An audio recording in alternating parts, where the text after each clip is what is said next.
감사합니다.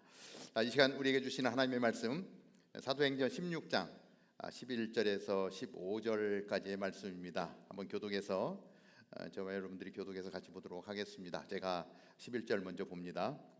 우리는 드로아에서 바다로 나와 배를 타고 사모드라게로 곧장 갔다가 이튿날 네아폴리로 갔습니다.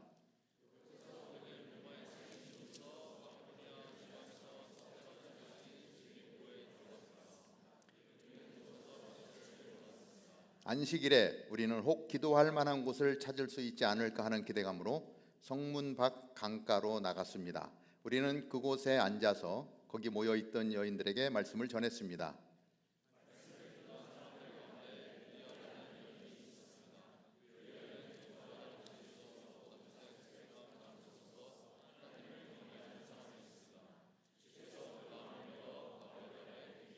같이 읽습니다. 루디아는 그 집안 식구들과 함께 세례를 받고 저를 참된 신자로 여기신다면 제 집에 오셔서 머물러 주십시오 하고 간청하면서 우리를 자기 집으로 데리고 갔습니다. 아멘.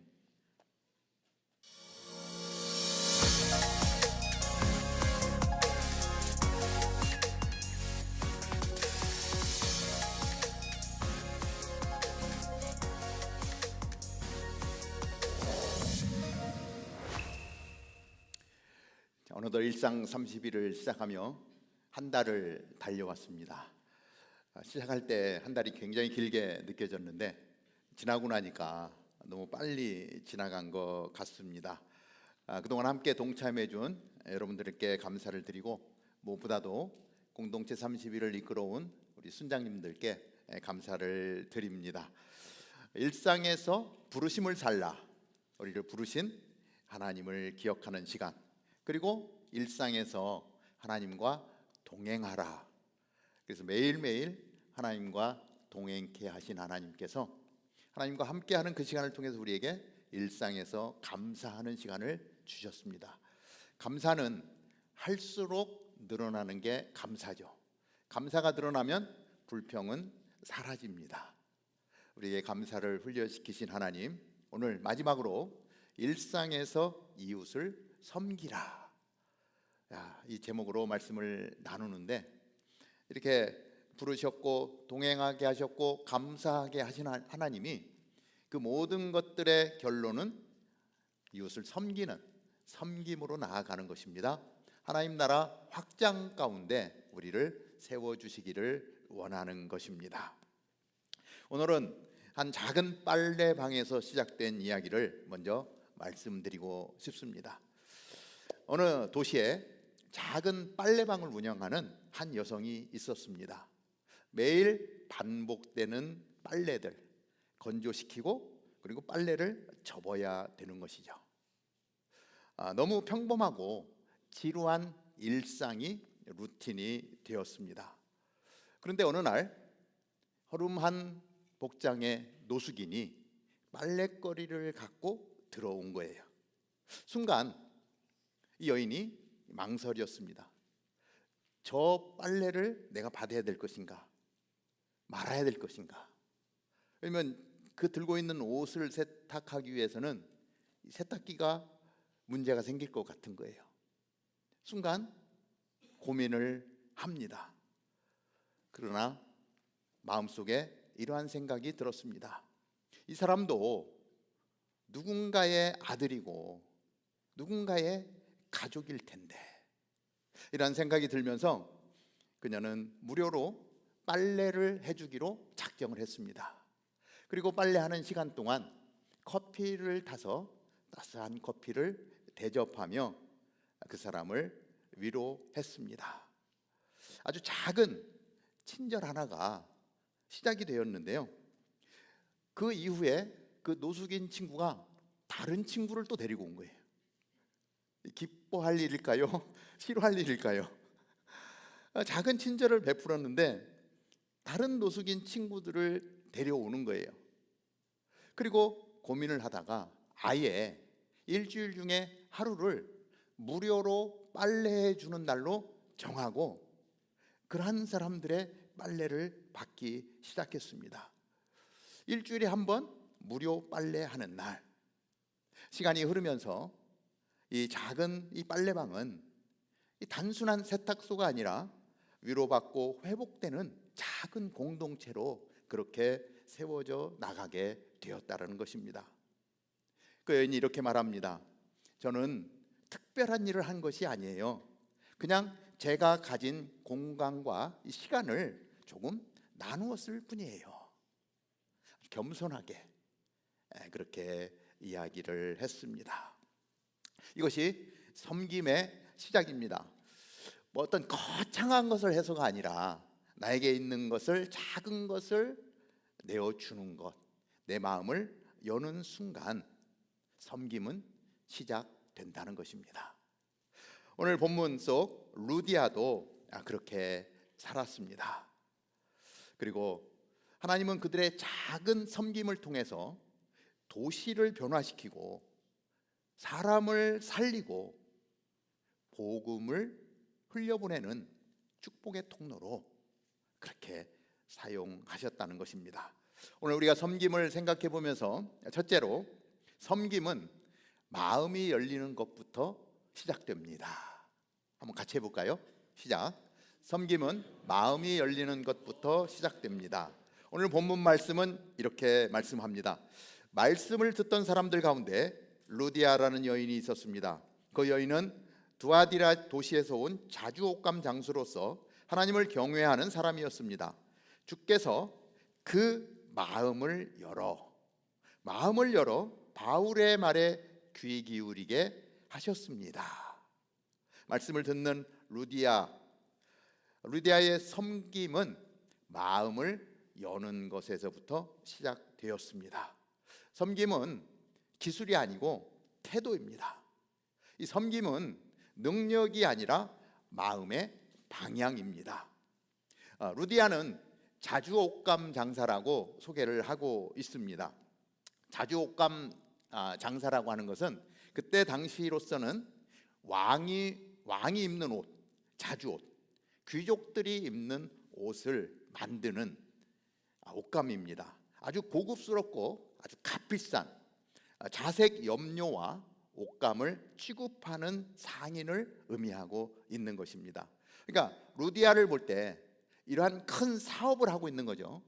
그러니까 경제적으로 상당히 부유하고 사회적으로 지위가 있는 여성이었다라고 우리가 추론해 볼 수가 있겠습니다. 뭐 오늘날과 비유해서 보면 명품 브랜드를 대리점을 운영하고 있는 사장님이었다. 뭐 이렇게 비교할 수 있겠죠. 예. 여러분들이 좋아하는 명품은 어떤 명품들이 있습니까? 뭐 에르메스 대리점을 운영하는 사장님. 그러면 이 정도 레벨이 되겠구나 이렇게 우리가 유추해 볼 수 있을 것 같습니다. 자, 당시로서는 꽤 성공한 여성이었습니다. 사업가였습니다. 그런데 그 루디아가 사도 바울이 전하는 말씀을 듣는 순간에 마음이 활짝 열리는 거예요. 아마도 특별한 하나님의 은혜가 있지 않았었나 하는 생각을 해보게 됩니다. 그리고 루디아가 마음을 여는 순간에 우리가 본문을 읽었듯이 순간에 사실은 섬김으로 이어지는 것을 보게 됩니다. 마음이 열리고 이것이 섬김이 되어지고 순종이 되어졌다라고 하는 것입니다. 그러니까 뭐냐면 우리의 마음이 열리면 자연스럽게 섬김은 그 안에서 흘러나오는 것이다. 우리의 마음을 열 때 하나님이 역사하신다는 것입니다. 두 번째는 소중한 것을 드릴 때 섬김이 빛이 납니다. 다 같이 시작. 소중한 것을 섬길 때 빛이 납니다. 마음이 열린 루디아는요 즉시로 어떤 행동을 하게 되냐면 자기의 집을 오픈합니다. 집을 오픈하는 거 쉽지 않죠. 사도행전 16장 15절인데 자, 루디아는 그 집안 식구들과 함께 세례를 받고 오늘 우리가 지금 바로 조금 전에 세례를 받았는데 동일하게 루디아의 집안 식구들이 세례를 받습니다. 온 집안이 구원의 은혜를 누리게 됩니다. 저를 참된 신자로 여기시면 제 집에 오셔서 머물러 주십시오 하고 간청하면서 우리를 자기 집으로 데리고 갔습니다. 이렇게 15절에 기록을 합니다. 이 마음을 열고 섬김의 자리로 가고 세례를 받고 구원하고 바울과 그 일행을 집으로 모셔드리는 이 짧은 이 시간에 이루어진 것들, 이 한 문장이 어떤 결과로 이어지냐면요, 이 유럽 지역에 최초로 세워진 빌립보 교회가 세워지는 현장이고 순간이고 그렇습니다. 내가 섬기는 집이 유럽에 처음으로 세워진 교회가 되는 거예요. 그리고 내가 마음을 여는 순간 하나님은 그곳에 교회를 세우시고 엄청난 역사를, 기적을 이루시는 것을 우리는 말씀 가운데 보게 됩니다. 자, 유럽 최초에 세워진 교회이기 때문에 거기서부터 계속 복음은 흘러가거든요. 그래서 지역을 넘어서 산을 넘고 물을 건너서 계속해서 가는 곳마다, 복음이 전해지는 곳마다 그 복음의 마음을 열고 예수님을 믿게 되는 사람들이 세워지니까 그 사람들을 통해서 뭐가 세워지냐면 교회가 세워지는 거예요. 그 빌립보 지역으로부터 계속해서 서쪽으로 가면서 교회가 세워져서 온 유럽 전체에 계속해서 교회가 세워지죠. 그렇게 유럽을 점령한 교회는 어떻게 가죠? 이제 1700년대, 1800년대 청교도들의 이 미국행을 통해서 미국으로 교회가 흘러가고요. 미국에 전해진 복음은 우리 아펜젤러 선교사님, 언더우드 선교사님을 통해서 조선까지로 내려오지 않습니까? 그러니까 지금 빌립보 교회에 루디아가 마음을 열고 그리고 주신 은혜로 지금 집을 오픈했더니 그 집이 교회가 되었는데, 그 교회의 영향력이 유럽을 덮고 미국을 거쳐서 우리 한국에까지 들어오고, 그 영향력으로 지금 여기에 계신 분들이 예수 그리스도를 나의 구주로 고백하고 믿음의 삶을 살고 있다는 거예요. 그러니까 오늘 사도행전 16장에 나오는 이 말씀이 나와 무관한 얘기가 아니라 지금 하나님은 그 한 여인의 마음을 열고 그 가정을 오픈하는 그 드림과 섬김을 통해서 오늘 나의 삶 가운데까지 이 영향력이 흘러오는 놀라운 일을 행하고 계신다. 할렐루야 아닙니까? 하나님은 오늘도 그렇게 역사하고 계신다는 거예요. 그러니까 이 성경에 나오는 이 스토리가 얼마나 감사한지 모르겠습니다. 이 여인의 마음을 열고 순종했던 섬김이 오늘 우리에게 축복으로, 구원의 역사로 다가오게 되었다라고 난 생각하면 얼마나 감사한지 모릅니다. 우리 주변에도 정말 믿음의 삶을 살면서 정말 이웃을 섬기는 지체들이 참 많습니다. 우리 다운타운 캠퍼스에 많은 형제 자매들이 그런 삶을 살고 있음을 보면서 너무 감사해요. 우리 영상에서 보았듯이 우리 청년들이 미랄 사역을 가서 섬깁니다. 계속해서 지금 70년 동안 우리 노숙자들을 찾아가서 사랑을 전하고 필요한 물건들을 전하면서 성도로서의 삶을 살고 있는 그 섬김을 하나님은 기뻐 받으시고 하나님은 역사하신다라고 하는 사실입니다. 우리 다운타운 캠퍼스를 생각하면 우리 이재선 장로님이 생각이 나요. 우리 바텔 캠퍼스의 우리 장로님, 정말 우리가 예배드릴 장소가 없어서, 또 우리 청년들이 회의할 장소가 없어서 막 전전긍긍하고 커피숍을 돌아다닐 때 그 모습을 보고 안타까워하시면서 이 청년들이 여기에 있는데 이들이 함께 모일 수 있는 장소를 제공해 주면 좋겠다, 이러한 마음으로 당신의 주머니를 열고 지금 우리가 사용하고 있는 아델포스홀을 사용할 수 있도록 비용을 헌금해 주셨어요. 처음 시작할 때부터 우리 장로님의 마음을 열고 지갑을 열고 아델포스홀을 우리 가운데 쓸 수 있도록 마련해 주신 우리 장로님의 섬김과 사랑을 잊을 수가 없는데, 그때부터 시작된 장로님의 섬김은 지금까지도, 지금 10년 동안 우리가 그 장소를 쓸 수 있도록 하나님이 축복해 주셨어요. 작은 돈이 아닙니다. 엄청난 큰 돈을 이렇게 헌금해 주셔서 우리가 쓰는데, 저는 확신합니다. 우리 장로님의 사업이 잘 되는 이유는 우리 아델포스 때문인 거예요. 우리 다운타운 캠퍼스 때문인 거예요. 우리가 그 장소를 쓰면서 우리 장로님 너무 고마워서 하나님 우리 장로님을 블레싱해 주십시오.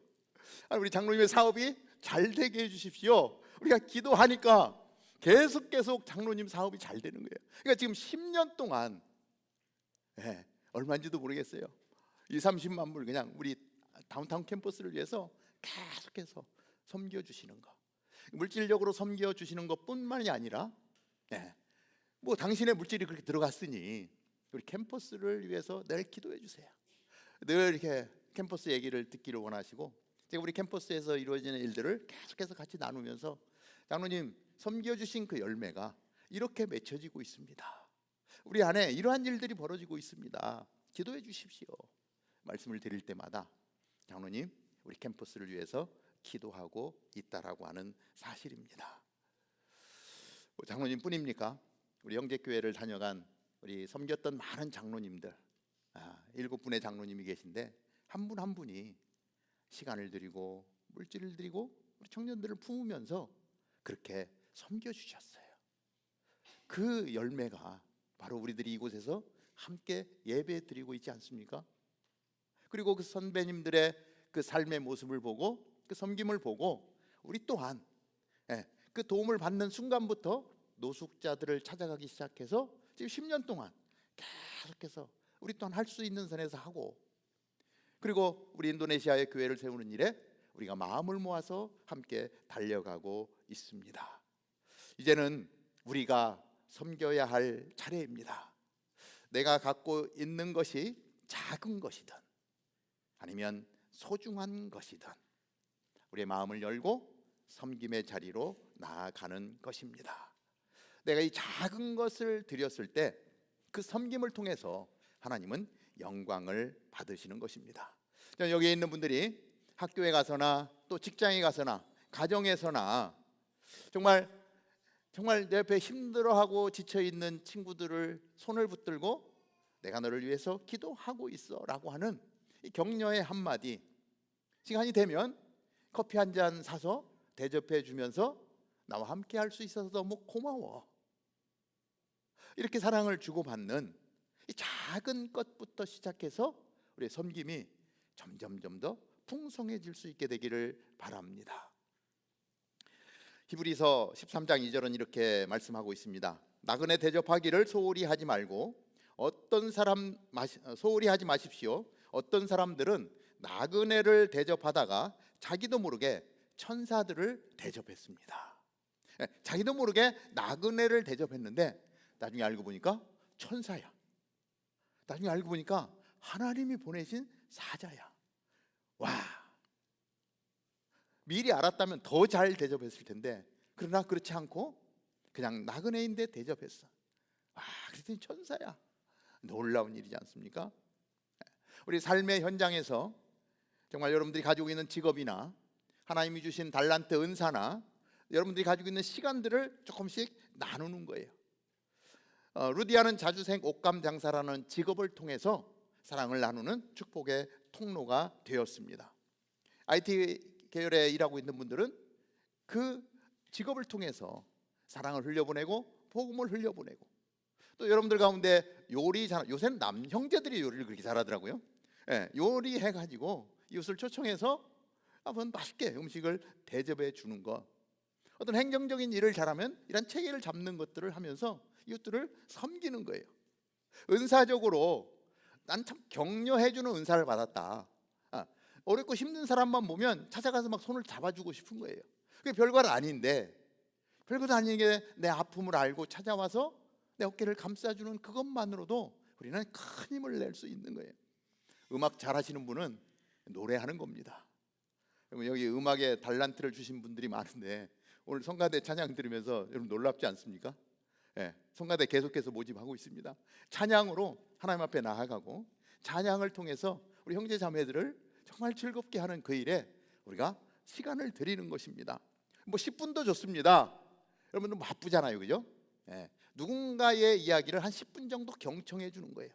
누군가가 내 이야기만 잘 들어주는 사람이 내 옆에 있어도요 힘이 나는 거예요. 시간이 난다 그러면 뭐 한 30분 정도 시간을 내 가지고 어려움을 당한 지체들을 찾아가서 한 30분 헌신하는 거예요. 세워주는 거예요. 뭐 여유가 있으면 1시간도 좋습니다. 미랄에 가서 1시간 봉사하고요. 캠프에 가서 하루를 섬겨주면서 우리의 이웃들을 품어낼 수 있는 섬김의 자리에 나아간다면 하나님 우리를 사용해 주실 것입니다. 베드로전서 4장 10절은 이렇게 기록을 합니다. 각자 은사를 받은 대로 하나님의 각양 은혜를 맡은 선한 청지기 같이 서로 섬기십시오. 이것이 우리의 삶의 자세이어야 된다고 우리에게 권면하고 있습니다. 우리는요 선한 청지기로 부름받았습니다. 이 땅에 내 것은 없습니다. 내 거인 것으로 착각하고 사는 거예요. 다 놓고 갈 것입니다. 하나도 가져갈 수 없습니다. 하나님 우리를 청지기로 부르셨거든요. 그렇게 해서 청지기로 성실하게 살아간다면 마태복음 5장 16절은 이렇게 기록을 해요. 한번 같이 읽어볼까요? 시작. 이와 같이 너희도 빛을 사람들에게 비추라. 그래서 그들이 너희 선한 행실을 보고 하늘에 계신 우리 아버지께 영광을 돌리게 하라. 세 번째 우리가 생각해 봅니다. 우리의 일상이 축복의 통로가 되어야 합니다. 아주 중요한 얘기인데요. 한번 다시 한번 우리 옆 사람하고 톤을 맞춰서 같이 한번 읽어봅시다. 시작. 우리는 일상이 축복의 통로가 되어야 합니다. 우리의 일상이, 그렇죠? 일상에서 축복의 통로가 되는 것. 루디아의 집은 빌립보 교회가 됐습니다. 우리 장로님들의 그 귀한 섬김 가운데 다운타운 캠퍼스가 건강하게 세워졌습니다. 어제도 우리 아울렛 팀이 블레싱 프로젝트를 나갔죠. 작은 거지만 그러나 주님의 사랑을 담고 복음을 담고 그 길을 걸어갈 때 그 일을 통해서 빛이 되게 하신다는 것입니다. 하나님은 오늘도 우리의 그 작은 일상 아니면 내가 가지고 있는 작은 공간, 어쩌면 우리의 마음도 사실은 작은 마음일 거예요. 그런데 그것을 드릴 때 하나님은 그것을 통해서 영광을 받으신다라고 하는 것입니다. 저는 여러분들이 살고 있는 집이 그러한 축복의 통로가 되기를 바라고요. 여러분들이 일하고 있는 일터가 축복의 통로가 되기를 바랍니다. 여러분들이 가지고 있는 하루에 24시간의 그 시간 속에서 떼어드린 작은 시간이 축복의 통로가 될 수 있기를 바랍니다. 그래서 여러분들이 가는 곳에 선한 행실로 말미암아 하나님의 나라가 세워지고 확장되는 놀라운 은혜가 있게 되기를 바랍니다. 기도하겠습니다.